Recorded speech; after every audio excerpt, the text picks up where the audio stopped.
नमस्कार, मी सचिन पाटील। आज लोणावळ्यापासून 30 ते 40 किलोमीटर अंतरावर कोथिळगड या फोर्टला आज व्हिजिट द्यायची डिसाईड केलं। तर सकाळी आम्ही 7ला निघाल्यानंतर या कोथिळगडाच्या पायथ्याशी आपण 9, 9:30, 10ला आलो।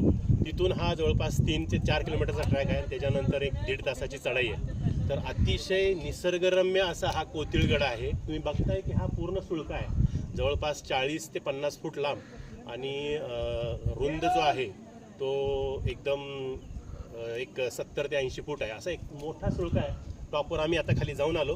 खाली उतरल्यानंतर म्हटलं व्हिडिओ बघण्याची ही जागा आहे। तर अतिशय चारी बाजूनं जवळपास एक 40 ते 50 धबधबे दिसतात। अतिशय सुंदर असा मराठाशाहीच्या इतिहासातला हा किल्ला असून हा 1657 मध्ये घेतलाय व 1818 मध्ये हा इंग्रजांच्या ताब्यात गेलेल्याच्या इतिहासामध्ये नोंद आहे। त्याचप्रकारे गडावरती 2 तोफा आहेत। त्याचप्रकारे अतिशय आतून गुहेतून वरती टॉपला जाण्यासाठी रस्ता आहे व तसं